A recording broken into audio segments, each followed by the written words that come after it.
আমরা শিখব, বড় হব শান্তির ছায়াতে। আহ আহ এই মাটির কোলে কি ঠাঁই হবে না আমাদের? দয়া করে তোর বক্ষে আমাদের নিয়ে নে পৃথিবী। এই পীড়ন যে আর সহে না।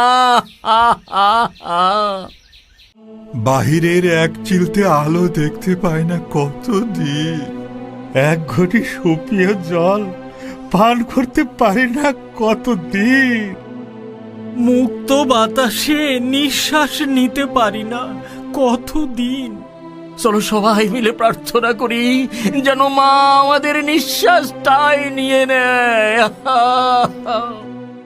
চুপ করো, আমরা নিচু বর্ণ, নমশূদ্র। আমাদের প্রার্থনা সাজে না, ওটা শুধু ব্রাহ্মণদের কাজ। তাই বলে আত্মজীবন নিকেশ করার প্রার্থনাটাও করতে পারবো না? কার কাছে করবে? আমাদের পূজ্য তো ওই ব্রাহ্মণরাই। তবে তার কাছেই করি, চলো। আমাদেরকে হত্যা করুক, বাবলিল সাঙ্গ করে দি। ওহে ভিক্ষু, তুমি কিছু বলো। আমার কপাল ভালো, বুদ্ধকে এই পীড়ন দেখতে হচ্ছে না। এই চুপ চুপ চুপ, কারারক্ষী আসছে, সাথে ব্রাহ্মণ। ওটা খোলাই রাখুন না, আমাদের একটু আলো চাই যে। চুপ চুপ চুপ চুপ চুপ চুপ শান্তি শান্তি শান্তি। চুপ থাকো, একদম চুপ, কোনো কথা চাই। রক্ষে। এবার বলুন, কোনটার কি অপরাধ? অপরাধ তো আপাদমস্তক, নিচু জাত, এই আমার শূদ্র জন্মানোটাই এদের অপরাধ। তার উপরে ব্রাহ্মণের বাড়ির সামনে দিয়ে জুতো পায়ে গমন। আর ওই বেটা ভিক্ষু, সে তো চাবুক খেয়েও বলে শান্তি শান্তি। বৌদ্ধ সম্প্রদায় যে সেন রাজাদের সবচেয়ে বড় শত্রু, সেটা বুঝি আপনি জানেন না?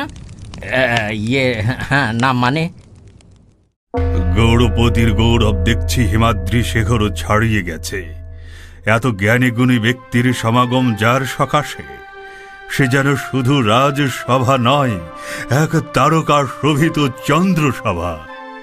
মহাজ্ঞানী গৌরেশ্বর রাজাধিরাজ লক্ষণ সেন আপনার গভীর ও তীক্ষ্ণ জ্ঞানালোকে এ রাজ্য আলোকিত।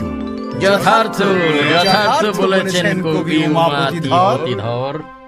কিন্তু একটি বিষয় আমাকে খুব পীড়া দিচ্ছে। আমার রাজ্যের শ্রেষ্ঠতম কবি জয়দেব এমন নির্বাক হয়ে আছেন কেন? বয়সের ভারে নজ্জ আমি এ নরাধম। মহারাজের আজ্ঞা পূরণে এখন আর পুরোমাত্রিক প্রয়াস চালাতে পারি না। অধীনের এ অপরাধ ক্ষমা হোক। অপরাধ কেন হবে কবি জয়দেব?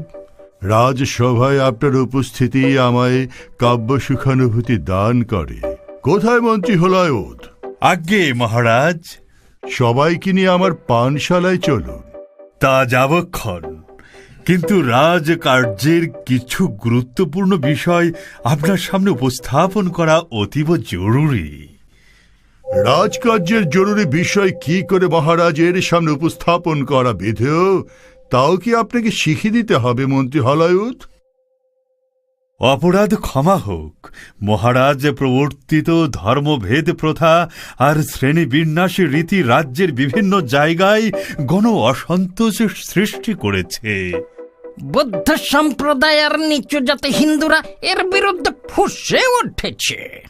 গণ অসন্তোষ দেখা দিয়েছে তো ঠান্ডা করে দাও। রাজ অবজ্ঞা পালনে ব্যর্থ প্রশাসনিক কর্মকর্তার বিরুদ্ধে কঠোর ব্যবস্থা নাও। এই নমশূদ্ররা এখন আর দক্ষিণা দিতে চাহে না। গৃহ লুণ্ঠন করো, বন্দিশালায় নিয়ে এসো। আবার ওদিকে মুসলমানদেরও একটু জাগরণ লক্ষ্য করা যাচ্ছে। সম্প্রতি তুর্কিরাই বাংলার দিকে নজর দিয়েছে। তাদের প্রচারিত ইসলামের সাম্য বাণীতে প্রজা সাধারণ আকৃষ্ট হচ্ছে। রাখো, তোমার এই অপ্রয়োজনীয় বালসুলভ বাক্যালাপের জন্যই কি আমার পানশালায় যাওয়ার পথ রুদ্ধ করেছ? অপরাধ ক্ষমা হোক মহারাজ, ক্ষমা হোক মহারাজ। আমার নির্দেশ মতো পদক্ষেপ নিন, সব ঠান্ডা হয়ে যাবে।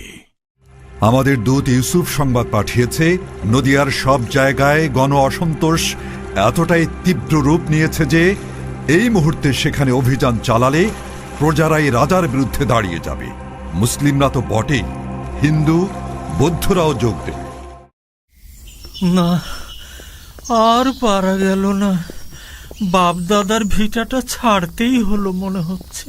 জ্যাঠা, ও জ্যাঠা, আরে ও বামন জ্যাঠা, কে রে, অত চেঁচাচ্ছিস কেন?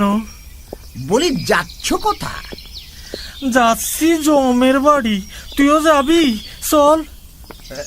না, বলছিলুম আমরা না হয় নিচু জাত, কিন্তু তুমি তো কায়স্থ, তা তোমাকে ভিটে মাটি ছাড়তে হচ্ছে কেন? ঘরের দাওয়ায় বসে বেদপাঠ করছিলুম, তা কোন ফাঁকে কোন নিচু জাত শূদ্র ওটার শ্লোক শুনে নিয়েছিল, আর তাতেই আমাকে দেশ ছাড়া করলো।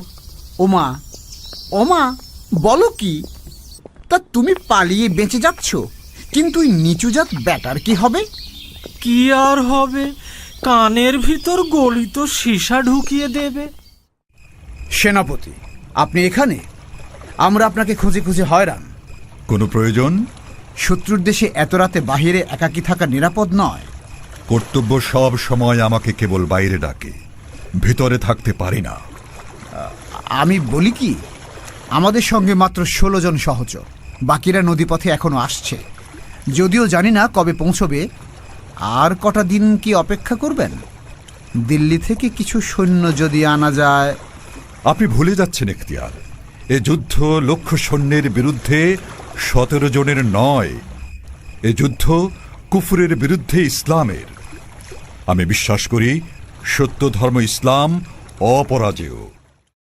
মহারাজ কি কিঞ্চিত বিচলিত লাগছে? গত রাত্রে ভালো ঘুম হয়নি নিশ্চয়ই? ঠিক ধরেছেন মন্ত্রী, গত রাতে আমি একটা দুঃস্বপ্ন দেখেছি। কোন সে দুঃস্বপ্নচারিণী যারা এত বড় স্পর্ধা মহারাজের ঘুমের ব্যাঘাত ঘটায়? আদেশ করুন, আমার এই ঘূর্ণায় মানুষই মুহূর্তেই তার মুন্ডুপাত করবে। আমি দেখলাম একটা নেকড়েকে চারপাশ থেকে অনেকগুলো ভীত সন্ত্রস্ত বিক্ষুব্ধ শৃগাল ঘিরে আছে। নেকড়েটা একটা উঁচু ঢিবিতে উঠে সবাইকে শাসাচ্ছে। কেউ তার ধারে কাছে যাওয়ার সাহস পাচ্ছে না। কিন্তু হঠাৎ কোত্থেকে যেন একটা সিংহ এসে নেকড়েটাকে বধ করে দিল। একটি শৃগালও তার প্রতিবাদ করলো না, বরং সবাই সিংহটাকে স্বাগত জানালো। বোধ করি মহারাজ গত রাতে পানশালায় একটু বেশি সময় কাটিয়েছিলেন। মোটেও তা নয়। আপনি কি জানেন মন্ত্রী যে আমার সীমান্তে ঢুকে জবন রাজের এক সেনাপতি ঘাঁটি গেড়েছে? অবশ্যই জানি মহারাজ, কিন্তু এখানে আপনি সেনাপতির কি দেখলেন? মাত্র 17 জন সহচর নিয়ে সে কি করবে? এরা কেবলই বন ভোজন করতে এসেছে। তাছাড়া এই কিম্ভূত কিমাকার যুবক রণনীতির কিছু বুঝে বলে আমার মনে হয় না। তাহলে শত্রু রাজ্যের অভ্যন্তরে এই স্বল্প সংখ্যক সহচর নিয়ে সে প্রবেশ করত না।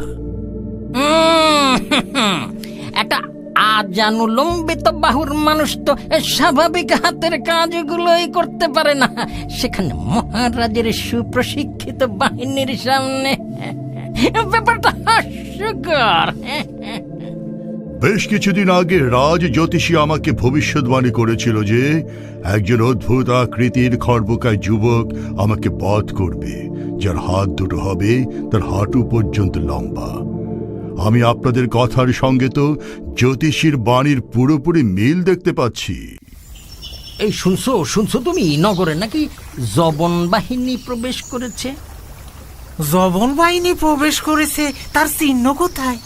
কোনো ধ্বংস তো দেখছি না। শুনেছি তিনি নাকি তুর্কি দেশ থেকে এসেছেন, গৌরপতির অত্যাচার থেকে আমাদেরকে উদ্ধার করবেন। তাহলে তো ভালোই হয়, ভগবান মনে হয় চোখ তুলে চেয়েছেন আমাদের দিকে। একজন বক্তিয়ারকে নিয়ে এত বিচলিত হওয়ার কি কোনো প্রয়োজন আছে মহারাজ? নেই? আপনি বলছেন নেই?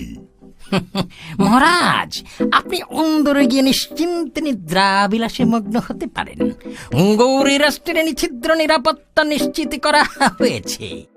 যবনাক্রমণের তিলার্ধ মাত্র সম্ভাবনাকেও তিরোহিত করা হয়েছে মহারাজ। আমার ত্রিশূল বাহিনী তৈরি থাকতে আপনাকে কোনো চিন্তাই করতে হবে না মহারাজ। আশ্বস্ত হলাম আপনাদের কথায়। তাহলে আমি অন্দরে যাই। আমার রসমঞ্জরি পত্নী যে আমার জন্য আহার সাজিয়ে বসে আছে। এটা কিসের শব্দ? প্রাসাদ রক্ষীদের চিৎকার মনে হচ্ছে। আমি দেখছি মহারাজ, আপনারা এখানেই থাকুন। রণবীর সেন, আপনি মহারাজ ও তার পরিবারের নিরাপত্তা নিশ্চিত করুন। এ কি ঠাকুর, আপনি কাঁপছেন কেন? যবন সৈনিকেরা রাজপ্রাসাদ আক্রমণ করেছে মহারাজ। মন্ত্রী বাহাদুরকে দেখলাম নিকেশ করে দিয়েছে। সবাই অস্ত্র ধারণ করুন। মহারাজ, আপনি পরিবারের কাছে যান। আমি দেখছি এদেরকে। এ কি? এই যে দেখছি সেই জ্যোতিষ মানব, বেটে শরীর, দীর্ঘ বাহু। মন্ত্রী, সেনাপতি, তোমরা কোথায়? এই যবন সেনাকে রুখো। প্রিয় গৌরবাসী, আসসালামু আলাইকুম। আপনাদের উপর নিজেকে বিজয়ী হিসাবে জাহির করা আমার উদ্দেশ্য নয়। মণিমাণিক্য ভাণ্ডার লুট করতেও আমি আসিনি। আপনাদেরকে জোর করে ইসলামে দীক্ষিত করার ইচ্ছাও আমার নাই। মুসলিমরা বিজয়ী আর আপনারা বিজিত, এ ধারণাও আমি পোষণ করি না। আমরা এখানে এসেছি ইসলামের সুমহান আদর্শের পায়গাম নিয়ে। ইসলামের সাম্যবাণীকে আপনারা যারা যুক্তিযুক্ত মনে করবেন, তারাই এর পতাকাতলে সমবেত হবেন। রাজা ভীমসেন, পণ্ডিত মাল্লব সহ অনেক হিন্দু নেতা ও গোত্রপতি এখানে আছেন। সবাইকে সাক্ষী রেখে আমি ঘোষণা করতে চাই যে আজ থেকে বাংলা আমাদের সবার। আমি ওয়াদা করছি যে ইসলামের নামে কারো উপর জুলুম করা হবে না। কেউ যদি করে তাও বরদাস্ত করা হবে না। মহান আল্লাহ আমাদের সবাইকে সম্মিলিতভাবে এই বাংলাকে গড়ে তোলার তৌফিক দান করুন। আমিন।